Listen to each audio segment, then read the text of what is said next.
Hello, I'm Allison. Welcome to Chapter a Day Bible Reading, where I will be reading one chapter a day of the Authorized King James Version of the Bible. Let's begin. Psalms, Psalm 78. Give ear, O my people, to my law. Incline your ears to the words of my mouth. I will open my mouth in a parable. I will utter dark sayings of old, which we have heard and known, and our fathers have told us. We will not hide them from our children, showing to the generation to come the praises of the Lord and his strength, and his wonderful works that he hath done.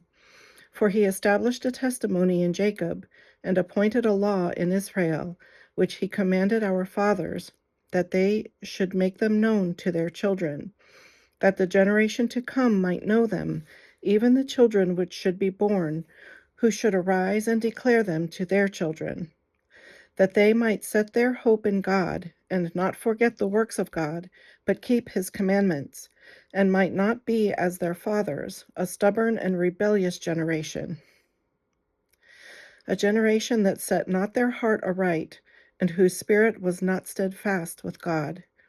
The children of Ephraim, being armed and carrying bows, turning back in the day of battle. They kept not the covenant of God, and refused to walk in his law, and forgat his works and his wonders that he had showed them. Marvelous things did he in the sight of their fathers, in the land of Egypt, in the land of Zoan. He divided the sea and caused them to pass through, and he made the waters to stand as an heap. In the daytime also he led them with a cloud, and all the night with a light of fire. He clave the rocks in the wilderness, and gave them drink as out of the great depths. He brought streams also out of the rock, and caused waters to run down like rivers. And they sinned yet more against him by provoking the Most High in the wilderness. And they tempted God in their heart by asking meat for their lust. Yea, they spake against God. They said, Can God furnish a table in the wilderness? Behold, he smote the rock, that the waters gushed out, and the streams overflowed. Can he give bread also? Can he provide flesh for his people? Therefore the Lord heard this, and was wroth. So a fire was kindled against Jacob, and anger also came up against Israel, because they believed not in God, and trusted not in his salvation, though he had commanded the clouds from above, and opened the doors of heaven, and had rained down manna upon them to eat, and had given them the corn of heaven. Man did eat angels' food. He sent them meat to the full. He caused an east wind to blow in the heaven, and by his power he brought in the south wind. He rained flesh also upon them as dust, and feathered fowls like as the sand of the sea. And he let it fall in the midst of their camp, round about their habitations. So they did eat, and were well filled, for he gave them their own desire. They were not estranged from their lust, but while their meat was yet in their mouths, the wrath of God came upon them, and slew the fattest of them, and smote down the chosen men of Israel. For all this they sinned still, and believed not for his wondrous works. Therefore their days did he consume in vanity, and their years in trouble. When he slew them, then they sought him, and they returned and inquired early after God. And they remembered that God was their rock, and the high God their Redeemer.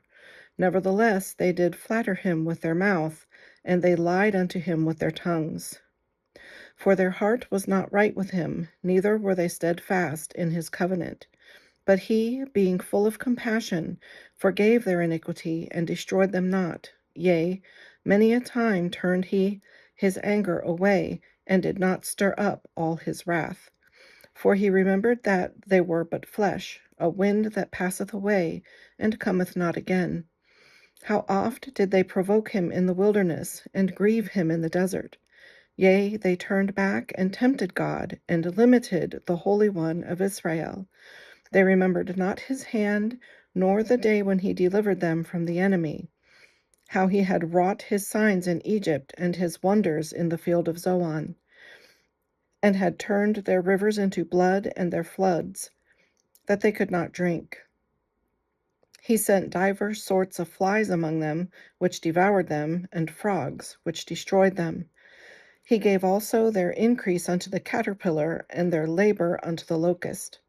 He destroyed their vines with hail, and their sycamore trees with frost. He gave up their cattle also to the hail, and their flocks to hot thunderbolts. He cast upon them the fierceness of his anger, wrath, and indignation, and trouble, by sending evil angels among them. He made a way to his anger. He spared not their soul from death, but gave their life over to the pestilence, and smote all the firstborn in Egypt, the chief of their strength in the tabernacles of Ham, but made his own people to go forth like sheep, and guided them in the wilderness like a flock.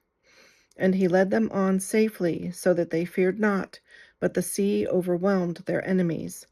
And he brought them to the border of his sanctuary, even to this mountain, which his right hand had purchased. He cast out the heathen also before them, and divided them an inheritance by line, and made the tribes of Israel to dwell in their tents. Yet they tempted and provoked the Most High God, and kept not his testimonies, but turned back and dealt unfaithfully like their fathers. They were turned aside like a deceitful bow, for they provoked him to anger with their high places, and moved him to jealousy with their graven images. When God heard this, he was wroth, and greatly abhorred Israel, so that he forsook the tabernacle of Shiloh, the tent which he placed among men, and delivered his strength into captivity, and his glory into the enemy's hand. He gave his people over also unto the sword, and was wroth with his inheritance. The fire consumed their young men, and their maidens were not given to marriage. Their priests fell by the sword, and their widows made no lamentation. Then the Lord awaked as one out of sleep, and like a mighty man that shouteth by reason of wine. And he smote his enemies in the hinder parts. He put them to a perpetual reproach. Moreover, he refused the tabernacle of Joseph, and chose not the tribe of Ephraim, but chose the tribe of Judah, the Mount Zion which he loved. And he built his sanctuary like high palaces, like the earth which he hath established forever. He chose David also his servant, and took him from the sheepfolds. From following the ewes great with young, he brought him to feed Jacob his people, and Israel his inheritance. So he fed them according to the integrity of his heart, and guided them by the skillfulness of his hands. This concludes today's reading. I hope you'll join me again. God bless.